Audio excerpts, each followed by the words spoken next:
അസ്സലാമു അലൈക്കും. പരിശുദ്ധമായ ഹിജറ വർഷത്തിന്റെ തുടക്കത്തിലാണ് നമ്മളുള്ളത്. വിശ്വാസിയുടെ ന്യൂ ഇയർ എന്നത് മുഹറമാണ്. പരിശുദ്ധമായ ഈ മാസത്തെ പറ്റി പരാമർശിക്കപ്പെട്ടിട്ടുള്ളത് ഷഹ്റുല്ല എന്നാണ്. എല്ലാ മാസവും അള്ളാഹുവിൻ്റെതാണ്. എല്ലാത്തിൻ്റെയും പരമാധികാരിയും അള്ളാഹുവാണ്. എന്നിട്ടും ഈ മാസത്തെ മാത്രം ഷഹ്റുല്ല എന്ന് പരാമർശിച്ചത് ഇതിന്റെ പ്രത്യേകമായ പവിത്രത സൂചിപ്പിക്കാനാണ്. പരിശുദ്ധമായ മുഹറം മാസത്തെ ആദരിക്കുക, ബഹുമാനിക്കുക എന്നുള്ളത് കൽബിൽ ഈമാനിന്റെ വെളിച്ചമുള്ള ആളുകൾക്ക് മാത്രം സാധ്യമാകുന്നൊരു കാര്യമാണ്. അള്ളാഹു മാനിച്ച മാസത്തെ പ്രത്യേകമായ ഇബാദത്തുകളെ കൊണ്ട് അലങ്കരിക്കുക, അത് നമുക്ക് അള്ളാഹു നൽകുന്ന വലിയൊരു സൗഭാഗ്യമാണ്. നമുക്കൊരു വർഷം അവസാനിച്ചു, പുതിയൊരു വർഷം ആരംഭിക്കുകയാണ്. അപ്പോൾ നമുക്കൊരു വയസ്സ് കൂടി എന്ന് പറയുന്നതിനേക്കാൾ ശരിയായിട്ടുള്ളൊരു കാര്യം നമ്മുടെ ആയുസ്സിൽ നിന്ന് ഒരു കൊല്ലം കുറഞ്ഞു എന്നുള്ളതാണ്. ആയുസ്സിൽ നിന്ന് ഓരോ ദിവസം കഴിയും തോറും നമ്മൾ മരണത്തോട് അടുക്കുകയാണ്. അപ്പോൾ നാം കൂടുതൽ കൂടുതൽ നന്മകൾ ചെയ്ത് നന്മയുടെ ത്രാസിന്റെ കനം തൂക്കാൻ വിശ്വാസി ജാഗ്രത പാലിക്കണം. നന്മക്ക് മുൻതൂക്കം കിട്ടിയാലേ നമുക്ക് വിജയമുള്ളൂ. ഏതൊരു മനുഷ്യനും അള്ളാഹു നൽകുന്നത് 24 മണിക്കൂറാണ്. അത് കൃത്യമായി സമയത്തിന്റെ ബറക്കത്ത് നേടി ഉപയോഗപ്പെടുത്താൻ കഴിയാനുള്ള വഴികളാണ് ഇത്തരം സന്ദർഭങ്ങളിൽ നാം ആലോചന നടത്തേണ്ടത്.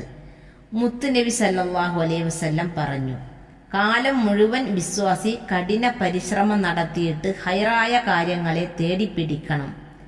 എല്ലാ കാലങ്ങളും റബ്ബിന് ഹൈർ ചെയ്യാനുള്ളതാണ്. എങ്കിൽ തന്നെ അള്ളാഹുവിൻ്റെ പ്രത്യേകമായ പരിഗണനയും അനുഗ്രഹവും വരുന്ന സന്ദർഭങ്ങളെ പ്രത്യേകം നിങ്ങൾ ശ്രദ്ധിക്കണം.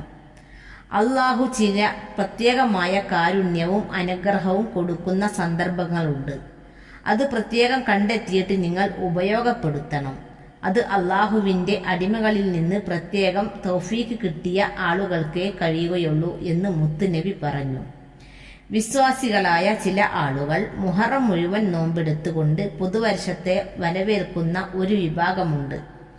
മുഹറം 1 മുതൽ 10 വരെ നോമ്പെടുത്തിട്ട് പുതുവർഷത്തെ ഇബാദത്ത് കൊണ്ട് അലങ്കരിക്കുന്ന ചില ആളുകളുണ്ട്. ഒരുപാട് ആളുകൾ മുഹറം 9-നും 10-നും നോമ്പെടുത്ത് മുഹറം മാസത്തെ ആദരിക്കും. ഈ സന്ദർഭത്തിൽ നമ്മൾ പ്രത്യേകമായി മനസ്സിലാക്കാനുള്ള കാര്യങ്ങളിൽ ഒന്ന്, നമ്മൾ ശുഭപ്രതീക്ഷയുള്ള ആളുകളായിരിക്കണം. എന്നെക്കുറിച്ച് എന്താണോ എൻ്റെ അടിമകൾ വിചാരിക്കുന്നത് അതുപോലെയാണ് ഞാൻ പെരുമാറുക എന്നാണ്.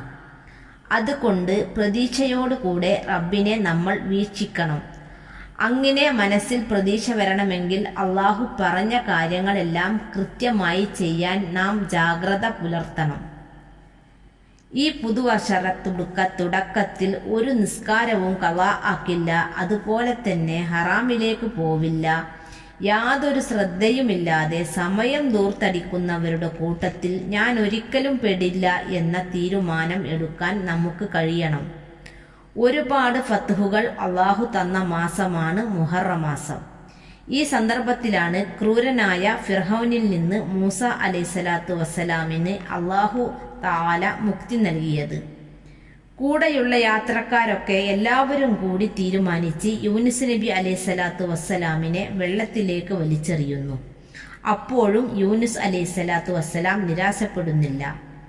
മത്സ്യം വന്ന് വിഴുങ്ങുന്നു. അപ്പോഴും പ്രതീക്ഷ അവസാനിക്കുന്നില്ല. അവിടെ ഇരുന്നു കൊണ്ട് ദിക്ർ ചൊല്ലിയിട്ട് യൂനുസ് അലൈഹിസ്സലാത്തു വസ്സലാം വീണ്ടും ജീവിതത്തിലേക്ക് തിരിച്ചു വന്ന കഥ പരിശുദ്ധ ഖുർആൻ നമ്മോട് പറയുന്നത് ഒരിക്കലും അവസാനിക്കാത്ത പ്രതീക്ഷയുടെ പേരാണ് വിശ്വാസി എന്ന് നമ്മെ ബോധ്യപ്പെടുത്താൻ വേണ്ടിയാണ്.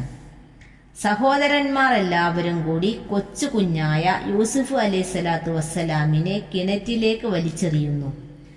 ഭരണകൂടം എതിരാകുന്നു. അതുപോലെ തന്നെ അവിടുത്തെ വ്യക്തിത്വത്തെ ചോദ്യം ചെയ്യുന്ന ആരോപണങ്ങൾ വരുന്നു. അതെല്ലാം സഹിച്ചും ക്ഷമിച്ചും പ്രതീക്ഷയോടുകൂടെ മുന്നോട്ട് പോയപ്പോൾ ഈജിപ്തിന്റെ അധികാരമാണ് അള്ളാഹു തആല ബഹുമാനപ്പെട്ട യൂസുഫ് നബി അലൈഹിസ്സലാത്തു വസ്സലാമിന് കൊടുത്തത്. ശ്വാസത്തേക്കാൾ വിലപ്പെട്ടതാണ് നമ്മുടെ വിശ്വാസം. അള്ളാഹു തആല ഈ വർഷത്തിലെ എല്ലാ ഹൈറും നമുക്ക് നൽകട്ടെ. എല്ലാ ഷെറും അള്ളാഹു നമ്മെ തൊട്ട് ഒഴിവാക്കട്ടെ. ഒരുപാട് ഹൈറായ കാര്യങ്ങൾ ചെയ്യാൻ അള്ളാഹു നമുക്ക് തൗഫീക്ക് നൽകി അനുഗ്രഹിക്കട്ടെ. ഈ വർഷവും വരാനിരിക്കുന്ന വർഷവും നമുക്ക് സന്തോഷ സമാധാനങ്ങളുടേതായിരിക്കട്ടെ. കഴിഞ്ഞ വർഷങ്ങളിൽ സംഭവിച്ച തെറ്റുകുറ്റങ്ങൾ അള്ളാഹു നമുക്ക് പുറത്തു തരട്ടെ. ആമീൻ യാ റബ്ബൽ ആലമീൻ.